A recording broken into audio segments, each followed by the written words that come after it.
almost like biosuits. And we would take the preemies out and we would hold them and massage their little hands and feet and talk to them.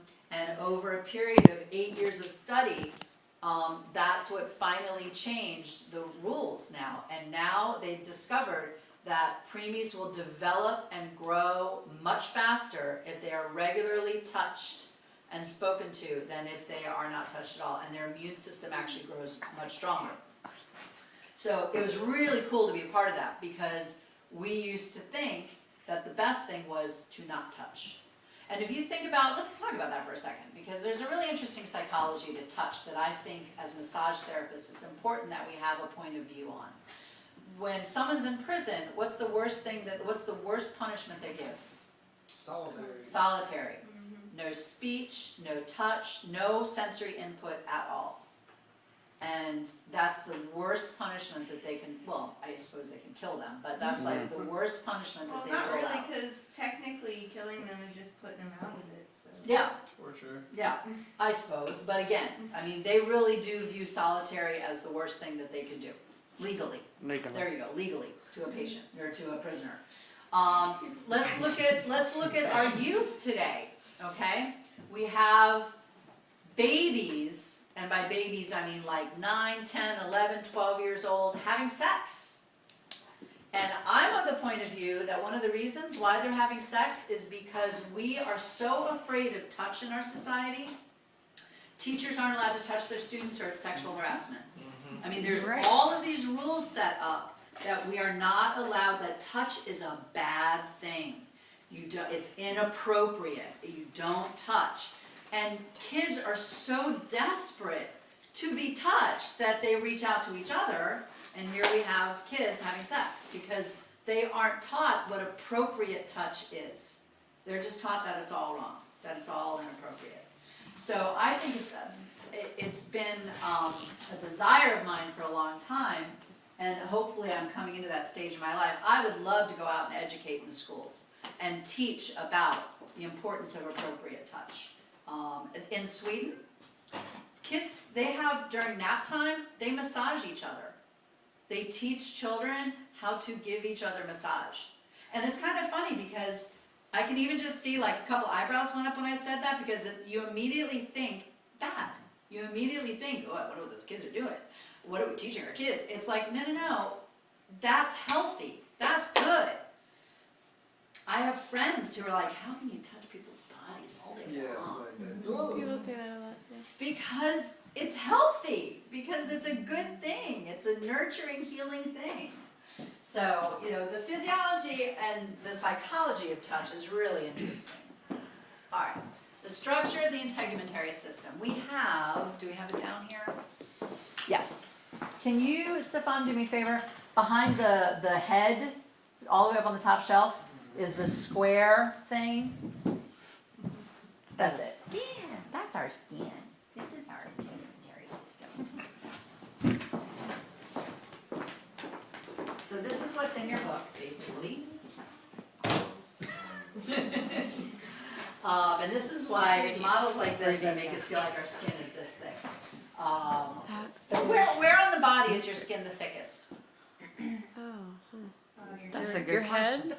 Palms and feet. Soles of your feet, palms of your hands. If you think about it, where we get calluses and stuff. Yeah, there you go.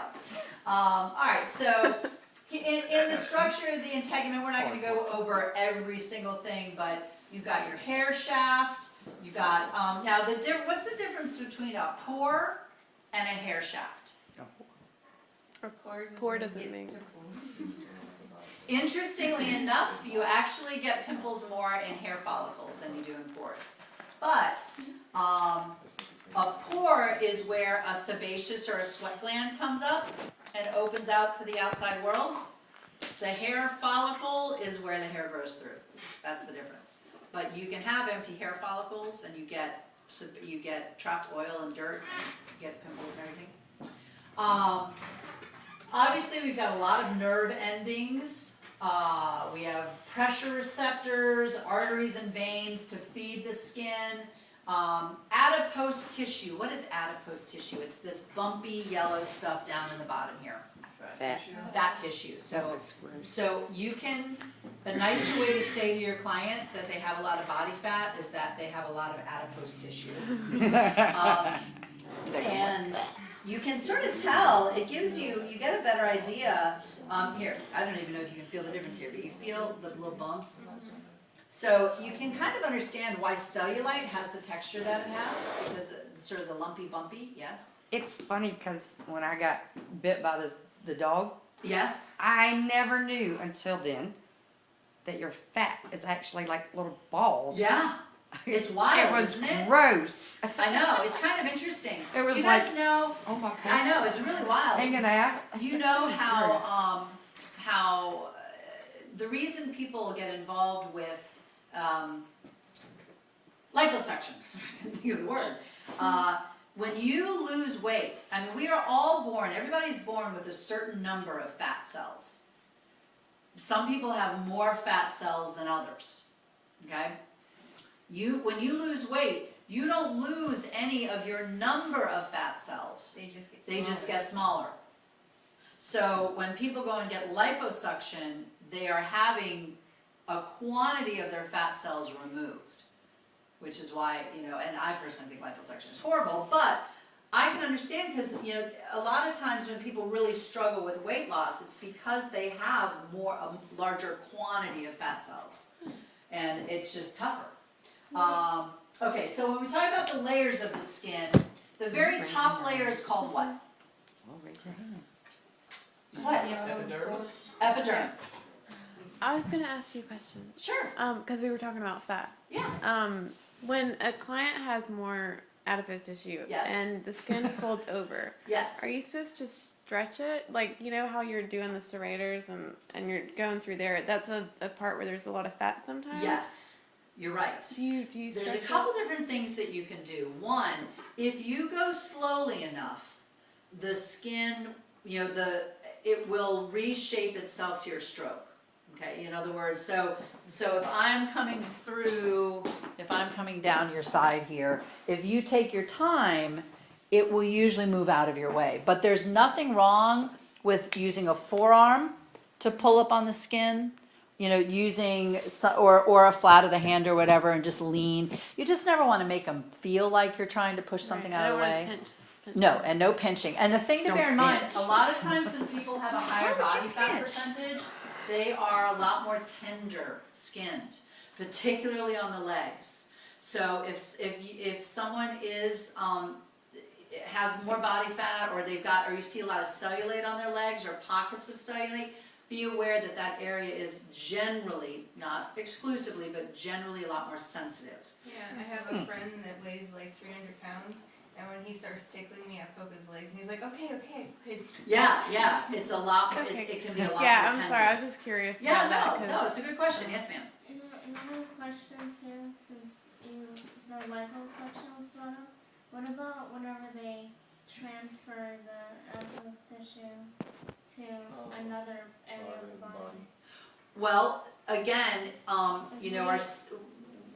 our skin, there are regions of our body that are compartmentalized. So, if you think about it, we would be like Morphe men if our fat kind of shifted all over the place. If you pushed here and your fat moved over there. So you can take the fat cells out of one place and put them in another within the tissue, and it's not like they're going to slide out and go anywhere. No, So- but what's your take on that? Like, Oh, what is my take on it as a way to reshape your body? like scientifically, yeah.